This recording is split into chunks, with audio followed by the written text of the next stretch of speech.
Hello everyone, my name is Zenon Bikitat and I will be reporting the mediums and techniques used in sculpture. We're going to talk about the 6 techniques used in sculpture. First of all, we will start with the 4 basic techniques that has existed since ancient times, which are the modeling, carving, casting, and assemblage. Modeling. A design modeled in plastic materials may be intended for reproduction by casting in more permanent like clay and rigid materials such as metal, plaster, concrete, and fiberglass, or it may be itself be made rigid and more permanent through the self-seating properties of its materials. So these materials are clay and concrete, wax, and plaster.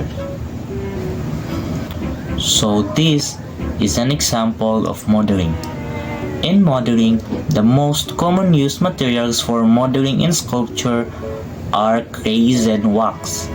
In modeling, the main tools used is the artist's hand, though metal and wood implements are often employed in shaping. Carving is a subtractive process where material is removed from a solid block to create a form, carving the larger containing forms and planes and then the smaller ones until eventually the surface details are reached. So the materials used for carving are wood, stone, and ivory. So this is an example of carving. So carving is basically the act of using tools to shape something from a material by scraping away portions of that material, which is opposite to the modeling that uses hand as the main tool. This technique is mainly used when the materials are hard enough that can't be shaped using hands like wood, for example. Casting is a process involves building and filling a mold, a liquid plaster over a clay model, dividing it, cleaning, reassembling, and filling it. These are the materials used for casting. It's mold, clay, resin, and concrete. So this is an example of casting. So casting is basically a process in which a liquid material is usually poured into a mold which contains hollow cavity of the desired shape and is allowed to solidify. The solidified product is also known as casting, which is ejected or broken out of mold to complete the process. Assemblage. Scrap materials are cut to various sizes and may be either shaped before they are assembled or used as they are. Numerous techniques are employed for joining these components by welding, gluing, and fastening. The materials used for assemblage are scrap materials like tin, metal, wood, bars, tubes, blocks, glass, and etc. So this is an example of assemblage or assembling. The term assembling refers to the act of putting together the objects to create art, while assemblage refers to the art itself.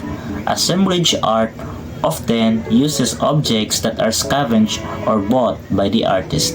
These objects can be organic or man-made, such as wood scraps, stones, old shoes, or baked bean cans, commonly called found objects in the art world.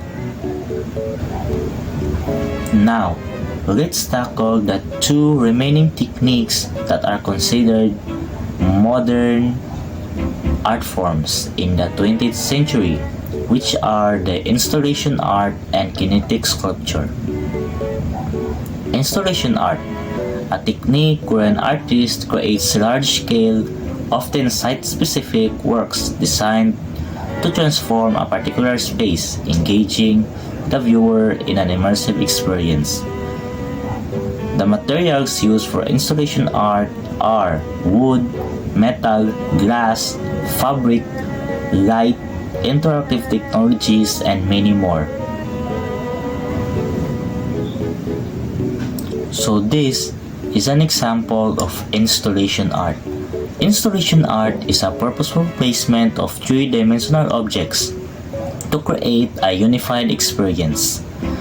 Unlike other arts that can be appreciated by simply watching and comprehending, this art needs to be experienced in person to fully understand and appreciate it.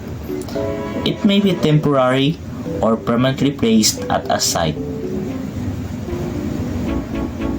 Kinetic sculpture. Kinetic sculptures use ambient air currents or motors, allowing them to move, changing in form as the viewer stands in place. So the materials used for kinetic sculpture are glass, metals, air currents, motors, battery-operated motors, magnets, electric components, and etc. So this is an example of kinetic sculpture. Kinetic sculpture is a type of art that incorporates movement as a key element of its design. The term kinetic comes from the Greek word kinesis, which means motion. Kinetic sculptures became an important aspect of sculpture in the 20th century, particularly with the rise of electronic and computer art. Moving on to the basic terms. Sculpture is a three-dimensional artwork created by shaping materials. Relief, a type of sculpture where forms project from a flat background. Freestanding, sculptures that are fully three-dimensional and can be viewed from all angles. Carving, a subtractive technique that involves removing material to create a sculpture. Modeling, a narrative technique where materials like clay or wax are built up to create a form.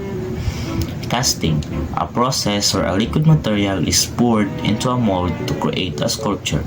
Assemblage, a sculpture created by combining various preformed materials and objects. Installation sculpture, a work that transforms a space using multiple objects, creating an immersive experience.